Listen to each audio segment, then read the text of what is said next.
এতিয়া ঘৰলৈ যাবলৈ একেবাৰে ফাইনেলি যোগাৰ হ'বলৈ বজাৰ কৰিবলৈ আহিছোঁ। কি ল'বা? ঢেৰ বস্তু ল'ব বোলে। খালি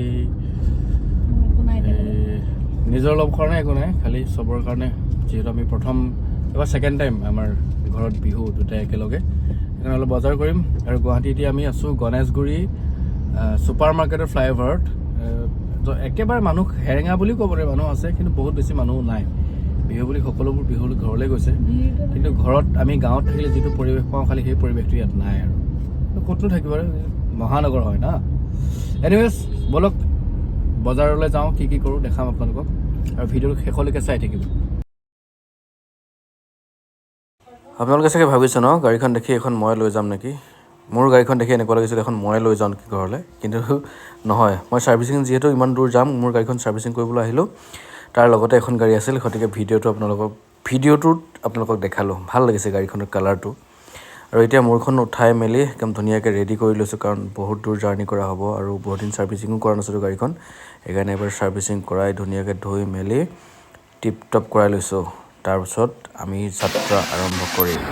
হাৱা চেক কৰি ল'লোঁ। এতিয়া চকা ঘূৰিলে আমি গৈ পালোঁ প্ৰথম ফেঞ্চি বজাৰ। ফেঞ্চি বজাৰ বুলি ক'লে আপোনালোকে জানে যে এটা সমাগম, এটা ভিৰ।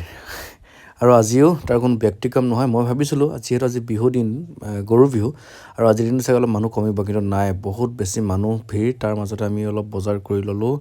বজাৰ কৰি এতিয়া পাৰ্কিঙলৈ আহিছোঁ, আৰু পাৰ্কিঙৰ পৰা বজাৰ কৰি শেষত এতিয়া অলমষ্ট 8টাই আৰু 7:30 বজাত আমি আৰম্ভ কৰিছোঁ যাত্ৰা লখিমপুৰলৈ বুলি।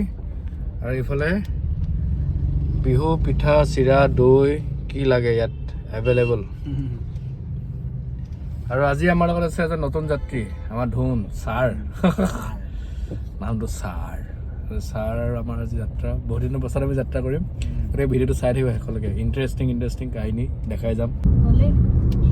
ইয়াতে মই মোৰ নেক্সট বাৰ্থডে পাতিম আৰু আমাৰ এনিভাৰ্চাৰী পাতিম ইয়াত, হোটেল ভিভাণ্টা।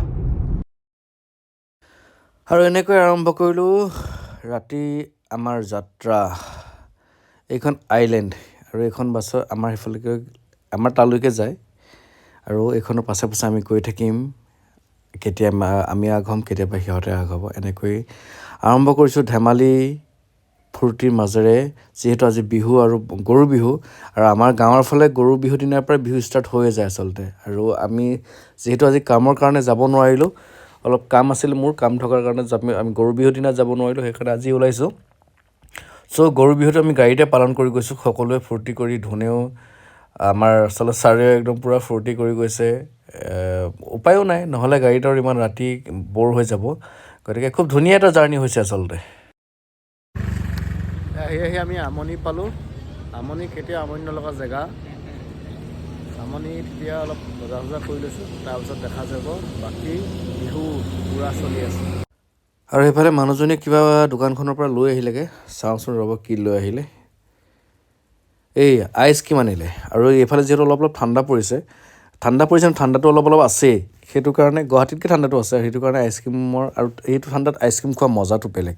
গতিকে আইচক্ৰীম খাই লৈছোঁ অলপ। মই ফকতীয়া ইহঁতক জমনি কথা কৈ হহুৱাই আছোঁ, আৰু ধুনেও পূৰা নাচিব লাগি গৈছে। কাৰণ আচলতে মই কৈছোঁ নহয়, গৰু বিহুটো আমাৰ তাতে গৰু বিহুৰ দিনাৰ পৰাই বিহু আৰম্ভ হৈ যায়, আৰু আজি যিহেতু গৰু বিহুখন আজিৰ পৰা আৰম্ভ কৰি দিছে। আমি পালোঁ এতিয়া ভুমুৱাগুৰি দলং পাম। আমাৰ এইফালে আছে ছাৰ।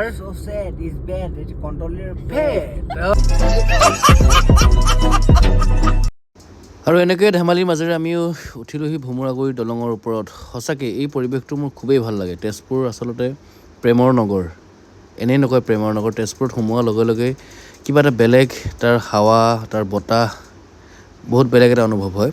সঁচাকৈ খুব ভাল লাগে। আৰু আকৌ ধুনৰ নাচ চাই আমি যাত্ৰা আৰম্ভ কৰিছোঁ। যিহেতু যথেষ্ট দীঘল যাত্ৰা আমাৰ এইটো, গতিকে আনন্দ ফূৰ্তিৰ মাজেৰে যাত্ৰাটো শেষ কৰিব লাগিব। আৰু এনেকৈ আনন্দ ফূৰ্তি কৰি আমি আহি পাই গ'লোঁ লখিমপুৰ টাউন। লখিমপুৰ টাউন পোৱাৰ আগতে এইটো পায় আপোনাৰ দুৰ্গা মন্দিৰটো লাইটৰে সৈতে খুব ধুনীয়া লাগিছে ৰাতি আচলতে। আৰু দুৰ্গা মন্দিৰটো পাৰ হৈ আমি পাম বাইপাছ।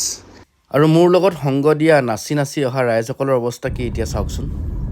আৰু ফাইনেলি আহি আমি পালোহি লখিমপুৰ। এয়া লখিমপুৰ বাইপাছ।